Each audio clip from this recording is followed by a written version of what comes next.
Hello जय हिंद friends. Welcome to our channel. आज अपन जीके के कुछ इंपॉर्टेंट क्वेश्चंस की बात करेंगे।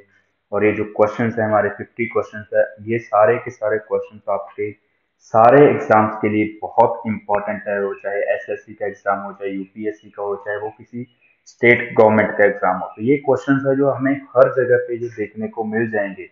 अगर आप मेरे साथ इस वीडियो में एंड तक जुड़े रहोगे और बाकी वीडियोस भी देखोगे तो आपको जीके के बारे में काफी क्वेश्चंस का पता चल जाएगा। चलो देखते हैं हमारा फर्स्ट क्वेश्चन।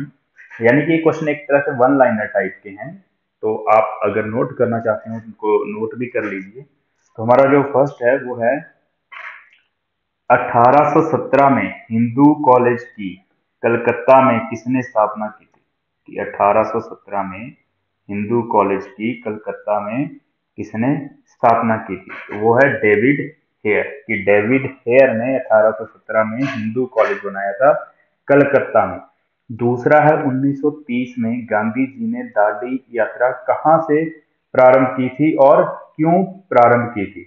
ये इसलिए प्रारंभ की थी कि नमक पर, जो नमक हम लोग खाते हैं सॉल्ट, नमक पर कर लगा दिया गया था, तो उस कर को हटाने के लिए ही गांधी जी ने दांडी यात्रा को शुरू किया था। अगला क्वेश्चन है 78 ईस्वी में प्रारंभ होने वाले शक संवत का संस्थापक कौन था? कि शक संवत को किसने शुरू किया? तो इसको शुरू किया था विक्रमादित्य ने। विक्रमादित्य ने 78 ईस्वी में शक संवत को शुरू किया। अगला क्वेश्चन है अकबरनामा किसने लिखा?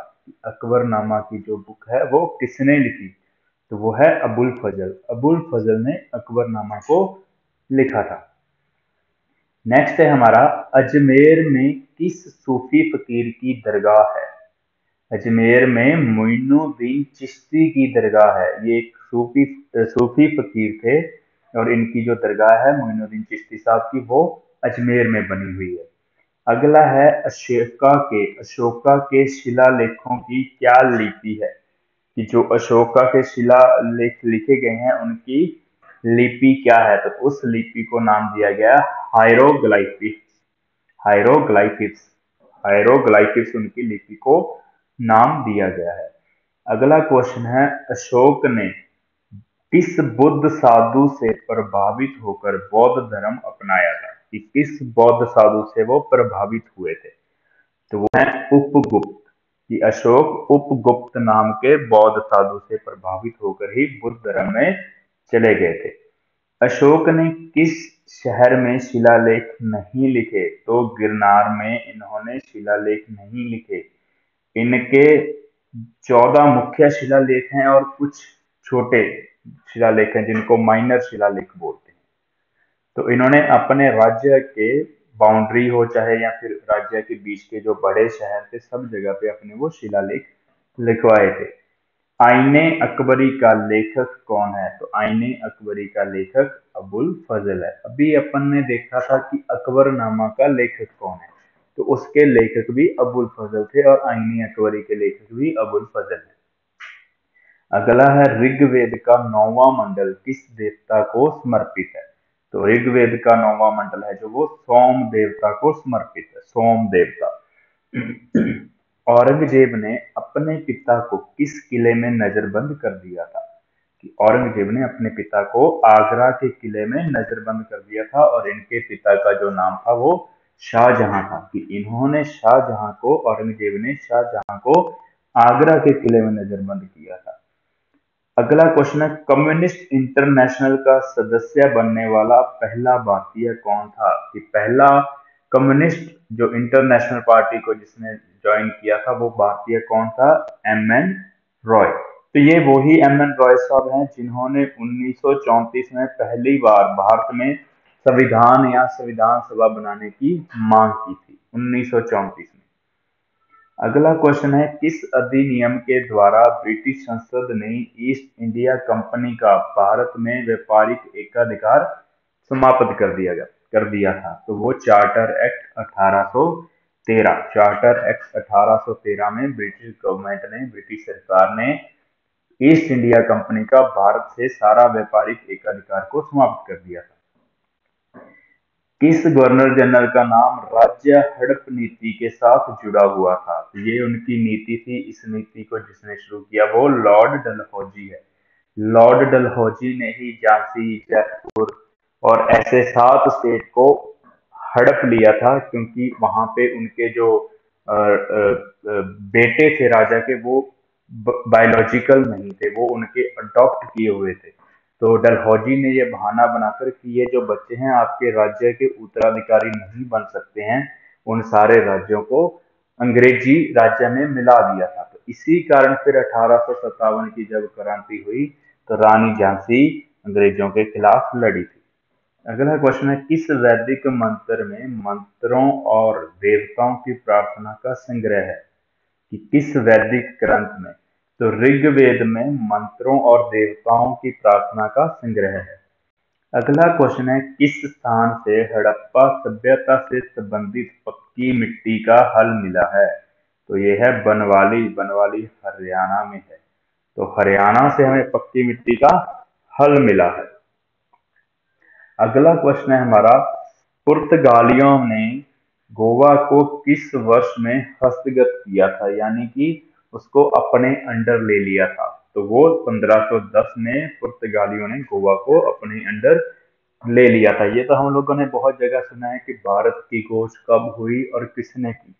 तो भारत की खोज कब हुई और किसने की, इसका क्वेश्चन हमें ये मिलता है कि भारत की खोज 1498 में हुई।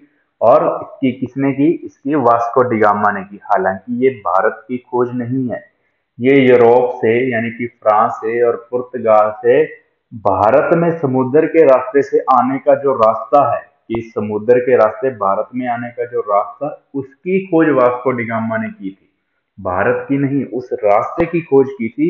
और वो 1498 में पहली बार वास्को डिगामा जो भारत आया था वो पुर्तगाली था। अगला क्वेश्चन है, बंग भंग आंदोलन के समय कांग्रेस के अध्यक्ष कौन थे? तो उस समय कांग्रेस के अध्यक्ष चित्तरंजन दास थे। अगला क्वेश्चन है, बंगाल का विभाजन किसके काल में हुआ था? कि उस टाइम पे वॉइसरॉय कौन था? तो उस टाइम पे वॉइसरॉय जो थे वो लॉर्ड कर्जन थे।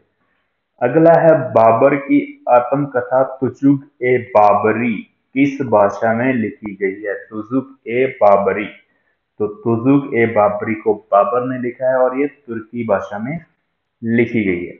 अगला क्वेश्चन है हमारा, वो है, गुप्त वंश के किस राजा को भारत का नेपोलियन कहा जाता है? भारत का नेपोलियन।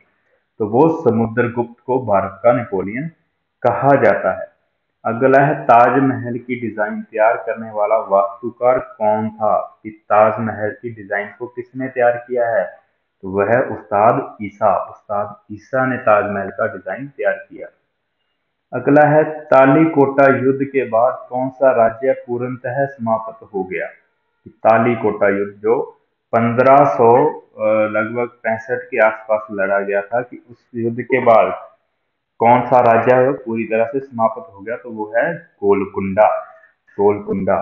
13वीं और 14वीं शताब्दी में उत्तरी भारत में शहरी क्रांति की अवधारणा को किसने प्रस्तुत किया 13वीं और 14वीं शताब्दी में? तो वो है मोहम्मद हबीब। मोहम्मद हबीब।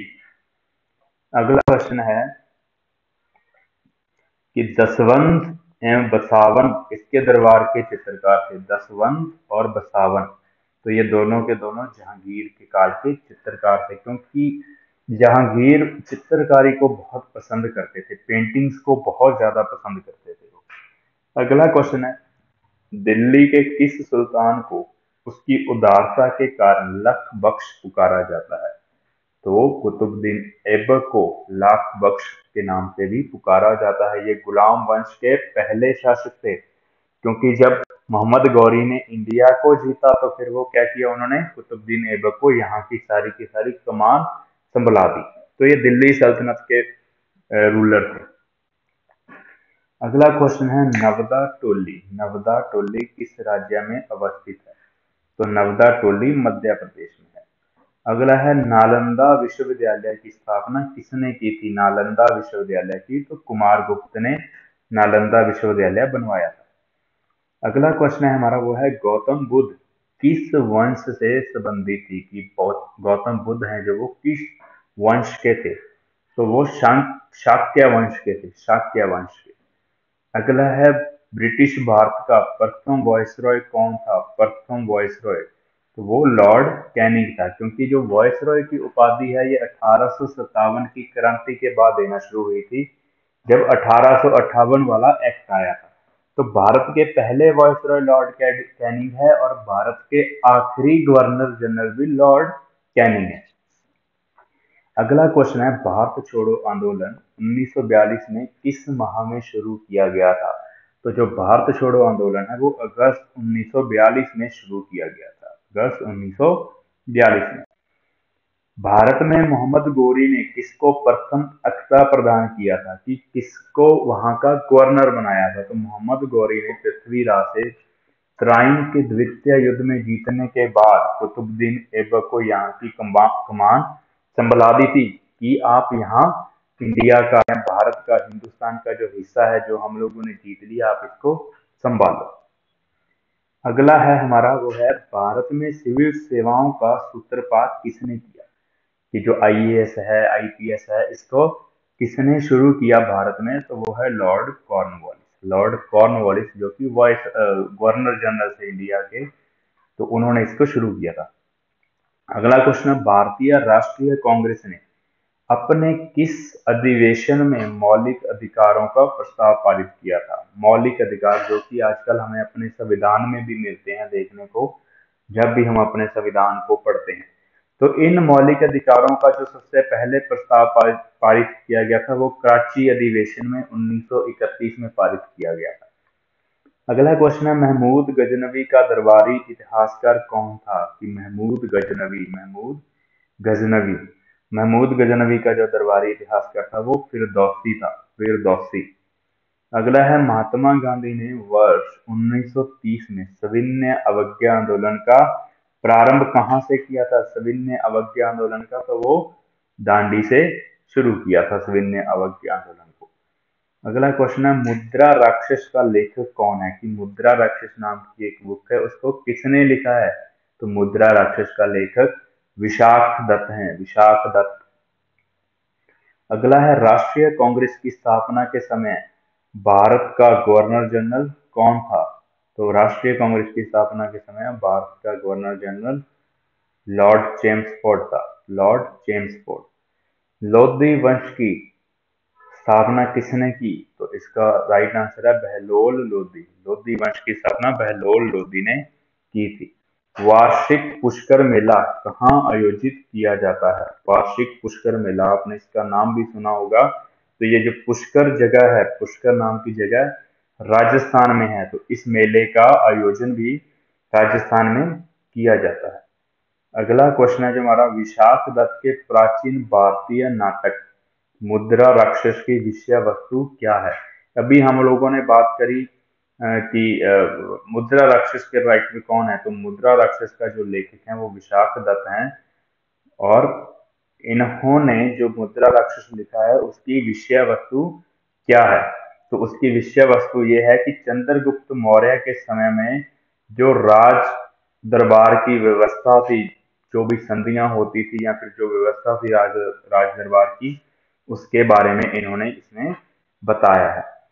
साहू को मुगल कैद से किसने मुक्त किया? कि जो साहू थे उसको मुगल कैद से किसने मुक्त किया था? तो वो शहजादा आजम ने साहू को मुगल कैद से मुक्त किया था। अगला क्वेश्चन है, शिवाजी की मंत्री परिषद में प्रधानमंत्री को क्या कहते हैं?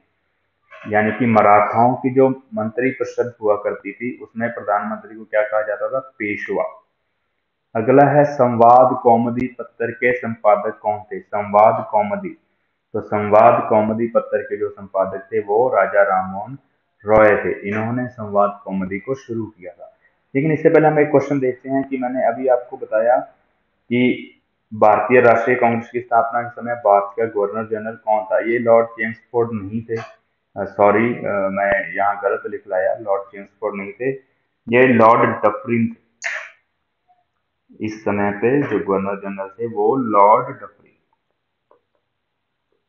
डफरिन जब कांग्रेस की स्थापना हुई थी 1885 में, तो उस समय पे भारत के जो वाइस रॉय थे या गवर्नर जनरल थे वो लॉर्ड डफरिन थे। तो अगला क्वेश्चन देखते हैं हम लोग। ये हो गए। तो अगला है, सत्या के साथ मेरे प्रयोग, सत्या के साथ मेरे प्रयोग नामक पुस्तक को किसने लिखा, इसके लेखक कौन है? तो इसके लेखक हैं जो महात्मा गांधी। सत्या के साथ मेरे प्रयोग महात्मा गांधी जी ने लिखी है। अगला है, सिंधु घाटी सभ्यता में अग्नि पूजा किस स्थान पर खोजी गई, जिससे ये सिद्ध होता है कि लोग अग्निदेव की पूजा करते थे। कि अग्नि पूजा या अग्नि यज्ञ किस स्थान पर मिला है, वो हमें कालीबंगा में मिला। और कालीबंगा कहाँ है? राजस्थान में है। बनावली कहाँ था? हरियाणा में था। अगला क्वेश्चन है, स्वतंत्र भारत के प्रथम मंत्रिमंडल में केंद्रीय शिक्षा मंत्री कौन थे? तो प्रथम मंत्रिमंडल में मौलाना अबुल कलाम आजाद पहले शिक्षा मंत्री थे। अगला क्वेश्चन है, हंटर कमीशन की रिपोर्ट में किसके विकास पर जोर दिया गया है? कि एक हंटर कमीशन आया था, उसकी रिपोर्ट में किसके विकास पर जोर दिया गया? तो वो प्राथमिक शिक्षा के विकास पर जोर दिया गया।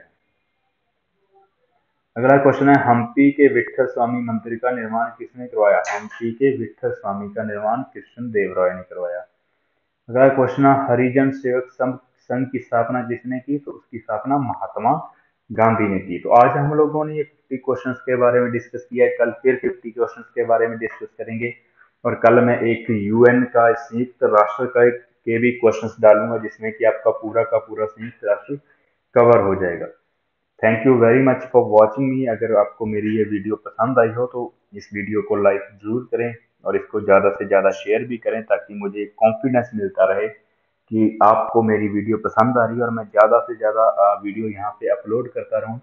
लेकिन आप इससे पहले चैनल को सब्सक्राइब करना भी ना भूलें, क्योंकि अगर आप सब्सक्राइब करोगे तो जैसे ही मैं अगली नेक्स्ट वीडियो डालूंगा तो आपके पास उसी टाइम नोटिफिकेशन आ जाएगा। Thank you.